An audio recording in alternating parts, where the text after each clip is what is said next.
Hello everyone, welcome to another episode of Jay's Beer Review. And Chad decided to come over and surprise me. I was getting ready to make some chili and sit back and watch Watchmen. Thanks for having me. Sure. But this is kind of a win-win, is because Jay was so kind enough to give me the Torpedo last week and a special mystery beer, which I will be reviewing soon. I wanted to make it up to him, so I bought him his first UniBroue, Le Fin du Monde, which is also my first UniBroue. And it's kind of a win-win here because when I reviewed it with my dad and sister a couple weeks ago, I wasn't really taking it that seriously. Yeah. I didn't write a review of it, so now the two beer connoisseurs here can take it seriously, and as soon as I get home I'll write a review of it. So sounds like let's a get plan. to drinking. This is a Belgian triple style. Good. I just had one on Friday at my bachelor party by Brown's, which was excellent, so I'm really looking forward to this one as well. Yeah. The glass I'm using is my tulip stem glass. That's kind of replacing my snifter that I broke on 4th of July until I can get another one. And while he's opening, I'll show he's going to use the regular stem glass. Now I do see right on the label 9% alcohol by volume, Yeah. which is not uncommon for a triple. Well, It's it's very- triple fermented. Yeah, you can smell it from here. Can you? I can. Yeah. It smells good.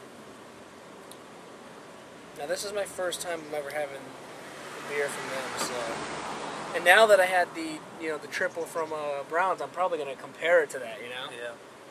So. I had the triple at Brown's too. I think I like this better. Did you? And we had the Merry Monks, which is considered a triple as well, right? Very light and fruity. You can smell the yeast right in the nose there. Yeah, I get a citrus smell to it. I don't know what kind of citrus. It's a little bit spicier though. It smells similar to a hef. Yeah. It like doesn't that? have the clove smell to it, but it does smell similar. And Little as bit. far as body goes, I mean, I have myself a 2-finger head. Yours is a little small, but that glass seemed to not be able to get a head no matter what. So, it's what would you say color? Like It's like a bright orange, but it's Yeah. also hazy. Yeah, it's like a hazy orange is what I was going to say. Let's go Let's ahead cheers it up here. and dive into this. First time I'm using this glass too, so.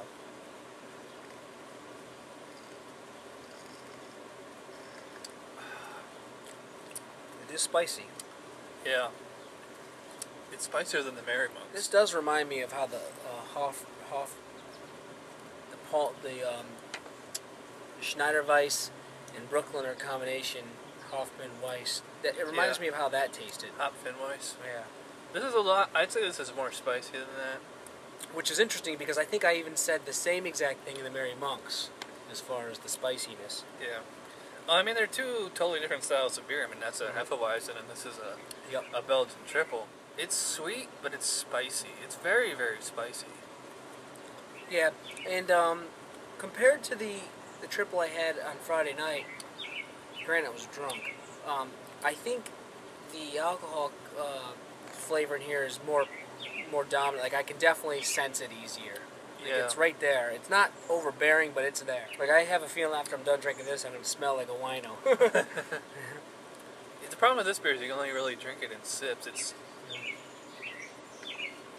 because that spice is over. So I mean, like really boozy beers, you tend to get like that warming effect as it goes down. Yeah. Yes. You don't really get that on this beer, although we are drinking it a little bit warm. Yeah. But I think that brings out the flavor a little bit more. Yeah. Like I smell more fruit than I taste. I don't taste a tremendous amount of fruit in this.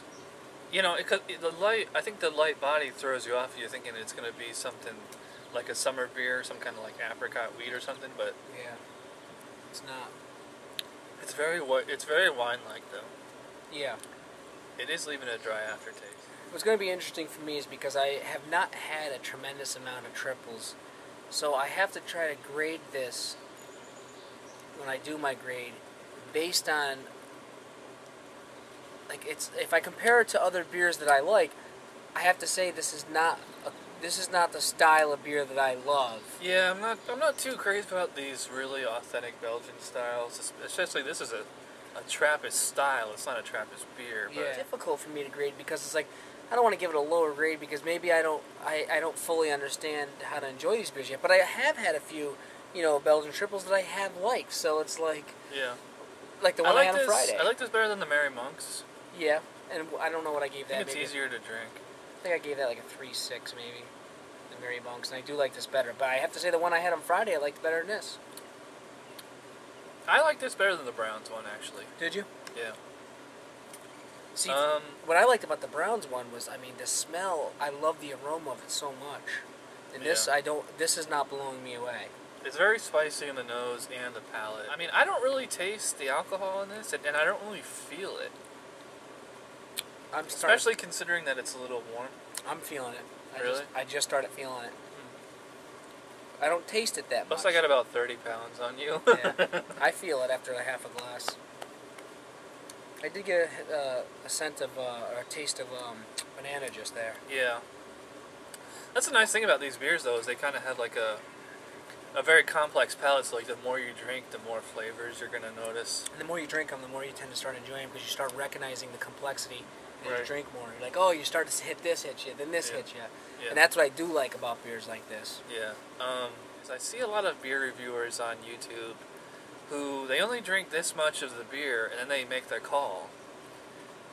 Now, Jay and I would talk about this before, is if you only take like 1, 2, maybe 3 swigs, that's like watching a movie for 10 minutes and then grading it. Or Yeah, me and you definitely have our differences, what we like, our pros and cons, but we both 100% agree you have to have a full beer to appreciate it and understand it. yeah. Because it definitely changes as it warms, it definitely changes as you drink it.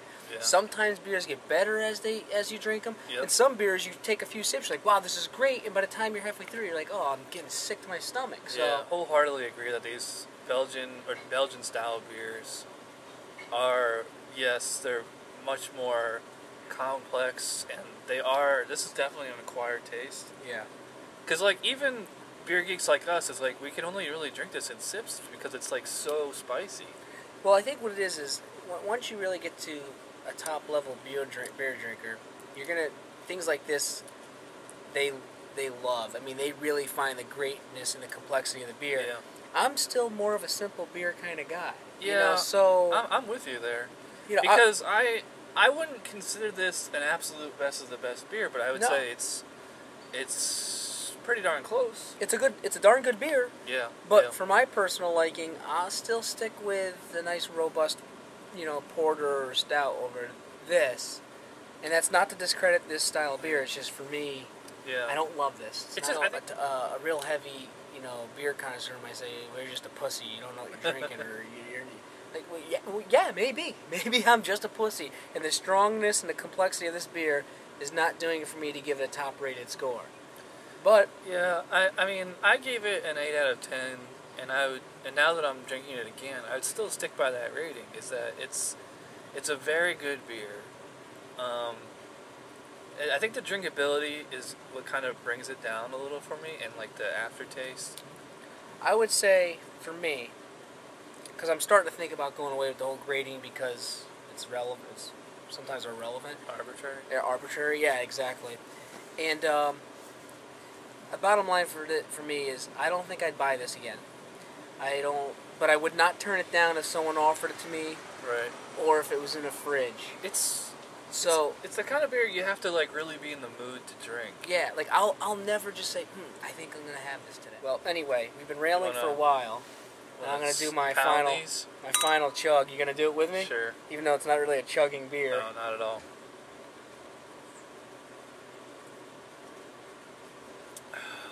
I think I had less in my glass than you did. So, I mean,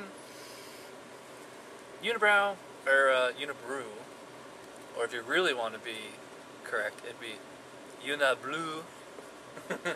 La Fin du Monde. Fin du Monde, which means what? The end of the world? Yep. Because, like, when the French explorers came, they thought that was, like, literally the end of the world, the end of the planet. Because it's a whole long story. You can look it up. So. Anyway, till next time, Chad, thanks for coming over and surprising me with a beer. Now I'll surprise you with some very tasty chili. Thanks for having me again. Absolutely. So till next time, thanks for watching. Bye.